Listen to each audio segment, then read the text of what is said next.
E o Redação já está de volta. A gente continua hoje com esse programa diferente, essa proposta diferente, que é de a gente trazer para você sugestões de livros que nós lemos ao longo do ano. Na verdade, cada um escolheu um livro só. O Leite falou no bloco anterior sobre o livro dele, né, o Guia Zahar de Religiões. Agora é minha vez, que também trata um pouco sobre religião. Vou mostrar aqui o meu livro. Eu vou mostrar para aqui, ó, câmera 2. É esse livro aí que está aparecendo, ainda não está, mas vai aparecer. De qualquer forma, quem está no rádio não está vendo, mas é Uma Breve História do Islã. É um livro muito interessante. Eu gostei muito, peguei emprestado com o Leite. A gente tem um grupo de leitura. É verdade. Do qual eu sou excluído. Você Que não participa. É a máfia do livro, se chama. Mas é só vocês dois? Não, tem mais o Murilo e mais... Murilo, e o Bruno e o Breno. E o Breno. Ah, vocês podiam me incluir. Não, eles não incluem ninguém. Não, Então tá as bom. meninas também têm um outro, né? São as Mulheres mas não- empoderadas, as mulheres que a gente chama de empoeiradas. mulheres Eu empoeiradas. vou pedir pra Mas participar. não funciona muito delas igual funciona o de vocês, né? não, Acho que elas deram uma O parada. nosso nosso também não tá também- funcionando tão bem, não. Nós também Eles tá meio só parado. fingem, A gente- entendeu? não, a Eles- gente Vamos tem um criar grupo, um, mas Suzane, Vamos, eu vou- que a gente é excluído já dos que é outros. para não ler mesmo. Não, a gente tem um grupo ali para a gente trocar os mesmos livros. Aí cada um acaba lendo seus próprios livros e acaba não colocando no grupo ali. Entendi. Ainda mais o Leite agora com esse propósito novo dele, né? De correr atrás dos 70% não lidos ainda. Exatamente. É. Mas olha, esse livro aqui eu achei muito bom, gostei muito. É Tamara Sonn, não sei como é que fala o nome dela, Tamara Sonn. Vocês que O são nome é mais americanizado, por que será, internacionais. né? O livro, ele tenta explicar para a gente a formação do mundo muçulmano. Ok. Desde o começo, desde lá atrás, quando tudo começa, a compreensão que o muçulmano tem de que ele é um descendente de Abraão, assim como é o pensamento do judeu e como é o pensamento dos cristãos. Os cristãos também dizem que são uma descendência espiritual de Abraão, né? Só que é engraçado que é diferente, né? Pro muçulmano, o filho rejeitado é Isaac. E o filho que é o filho da promessa é o Ismael. Ismael. É exatamente o aham. contrário do judaísmo.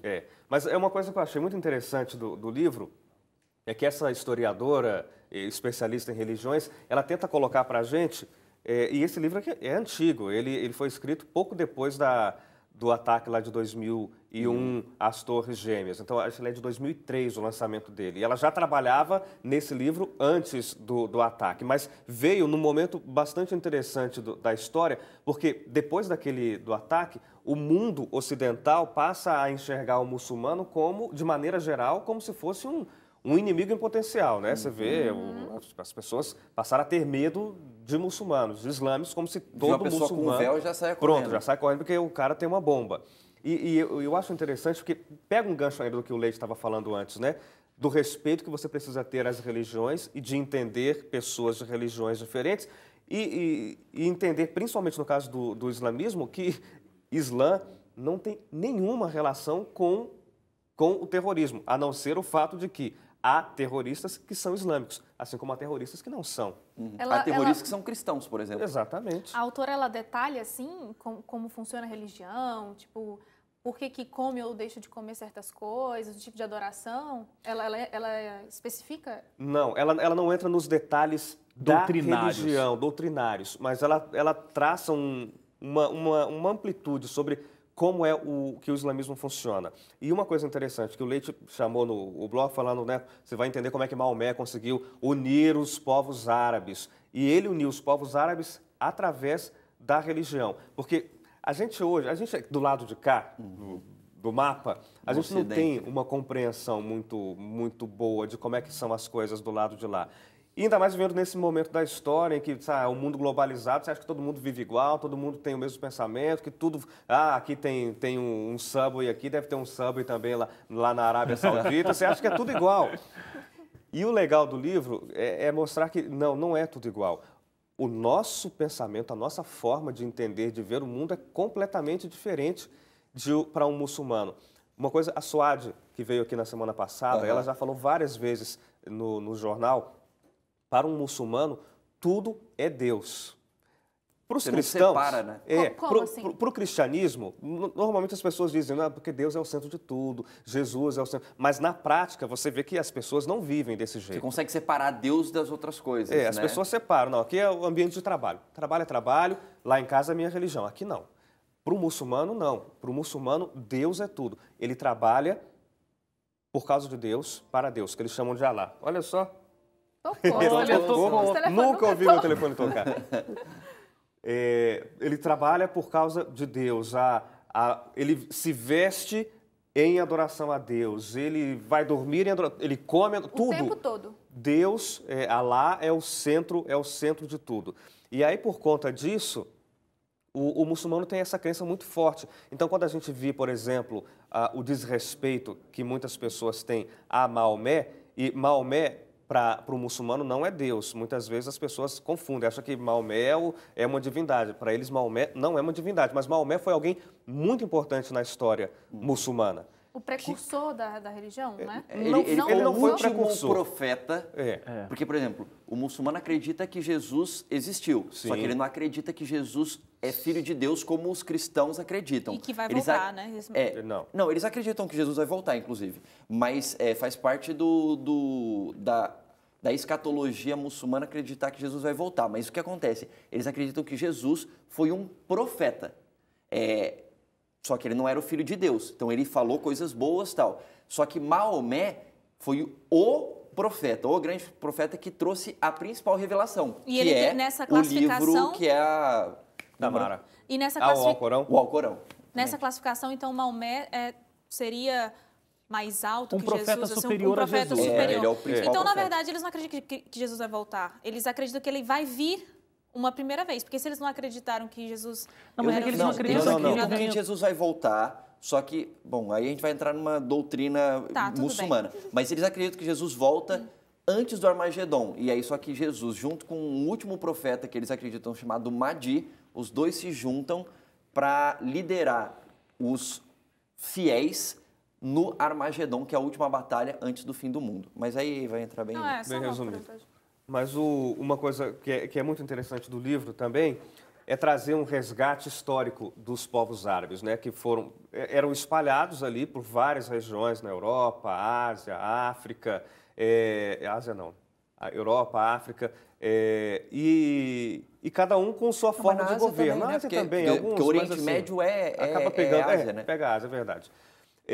E aí o que o Maomé fez foi, assim, por meio da religião, juntar esses povos todos e dizer, olha, nós servimos o mesmo Deus, então vamos trabalhar juntos.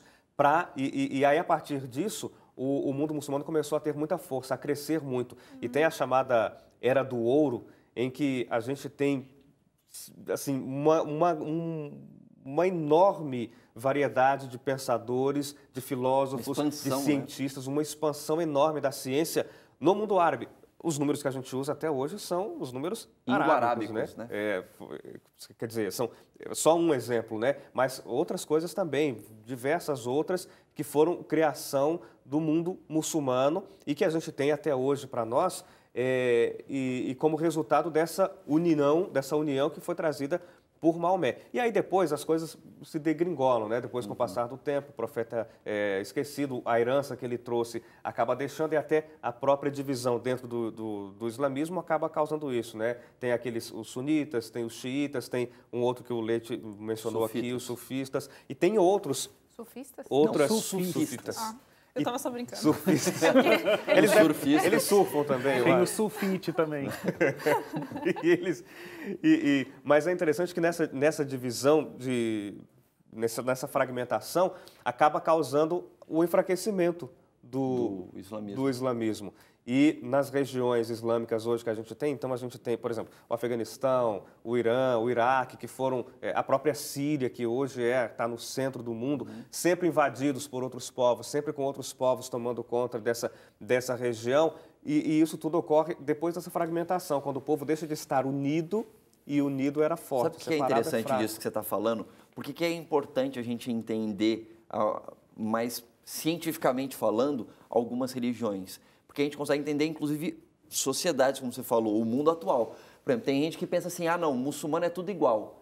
Só que a pessoa, se ela não entende como funciona o mundo islâmico e as crenças islâmicas, ela não consegue sequer entender que, por exemplo, o Irã, que é um país muçulmano, é inimigo da Arábia Saudita, que é um país muçulmano.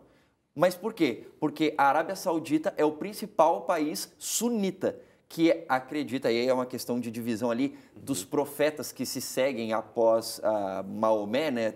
Eu não vou saber detalhadamente agora, porque os sunitas acreditam que uma sequência de profetas é a certa. Os xiitas, que o Irã é o principal país xiita do mundo, acredita que os profetas após Maomé, os corretos, são outros. Então, acontece uma divisão não só religiosa, porque daí cada profeta escreve alguma coisa extra, mas também tem uma divisão política aí. Então, você tem uma guerra ferrenha mesmo, assim, tipo, de ódio entre o Irã e a Arábia Saudita. E os dois países são muçulmanos. Exatamente. Então, enquanto vocês estavam falando, eu estava aqui pensando assim, porque é uma coisa muito louca esse processo. Porque eles têm a religião para tudo, então automaticamente a religião acaba sendo a política ali do país, mas é muito... não tem Estado laico que nem no Brasil. Mas é muito doido você pensar que dois países entram em guerra por conta de crenças religiosas, né? De repente, as nações acabam entrando em conflito por interesses, etc e tal, mas digamos que entraríamos em conflito por ideologias. Eu acho que é melhor que o país fosse administrado dessa forma, o outro acha que seria da outra e tudo mais. E aí, como a gente não tem esse pensamento, como você mesmo disse, tipo, nossa, mas por que as pessoas estão em guerra, matando umas às outras por conta de crenças religiosas, entendeu? Aonde que isso vai levar, né? Que resultado que isso vai trazer? A falta da compreensão, né? A gente tem que ir para o intervalo e depois mais um assunto curioso, viu? A revolução dos bichos. Os bichos que resolveram fazer uma revolução contra os homens porque estavam cansados de serem explorados. Quer saber mais sobre essa história? Não sai daí, porque na volta do intervalo você vai entender tudo isso. A redação volta já.